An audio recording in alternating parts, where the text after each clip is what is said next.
محمود ثانی، جسے عام طور پر محمود فاتح ترکی میں محمد دوم کہا جاتا ہے، ایک ممتاز عثمانی سلطان تھا جس نے 1444 سے 1446 تک اور پھر 1451 سے 1481 تک حکومت کی۔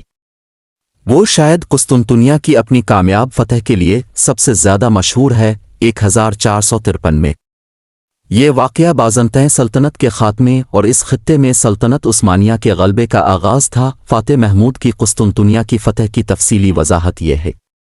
پس منظر: قسطنطنیہ، جو پہلے بازنطم اور بعد میں استنبول کے نام سے جانا جاتا تھا، بازنطین سلطنت کا دارالحکومت تھا اور صدیوں سے عیسائیوں کا ایک بڑا گڑھ تھا۔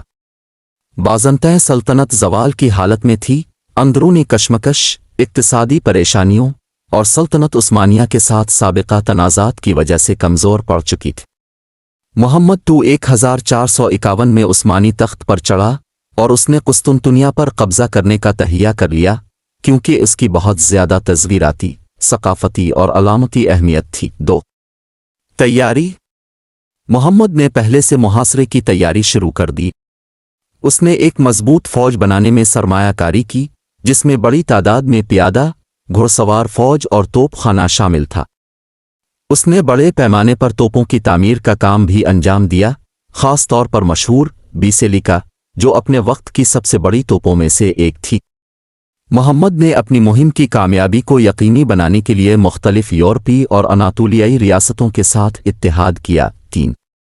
قسطنطنیہ کا محاصرہ 6 اپریل 29 مئی 1453 محاصرہ اپریل 1453 میں شروع ہوا۔ محمود کی افواج نے شہر کو گھیرے میں لے لیا۔ بازنطین شہنشاہ قسطنطنیہ 11 اور اس کے محافظوں نے ایک پرعزم مزاحمت کی، لیکن ان کی تعداد بہت زیادہ تھی اور وہ گنوا بیٹھے تھے۔ عثمانیوں نے اپنے توپ خانے کا استعمال کیا، بشمول باسیلیکا، شہر کی وسیع دفاعی دیواروں کو توڑنے کے لیے۔ کئی ہفتوں کی شدید لڑائی کے بعد 29 مئی 1453 کو دیواروں کا ایک حصہ ٹوٹ گیا۔ عثمانیوں نے شہر پر دھاوا بول دیا، جس کے نتیجے میں گلی سے سڑک تک لڑائیاں ہوئیں۔ قسطنطنیہ 11 شہر کے دفاع میں دم توڑ گیا۔ 4. فتح اور نتیجہ: قسطنطنیہ بالآخر محمود ثانی اور سلطنت عثمانیہ کے ہاتھ میں آ گیا۔ شہر کو لوٹ لیا گیا اور اس کے خزانے ضبط کر لیے گئے۔ صوفیہ، قسطنطنیہ کے عظیم الشان کیتھیڈرل کو مسجد میں تبدیل کر دیا گیا۔ یہ شہر کی عیسائی سے اسلامی مرکز میں تبدیلی کی علامت ہے۔ محمد دوم نے خود کو روم کا شہنشاہ قرار دیا، قیصر رومز اور استنبول کو سلطنت عثمانیہ کے نئے دارالحکومت کے طور پر قائم کیا۔ 5.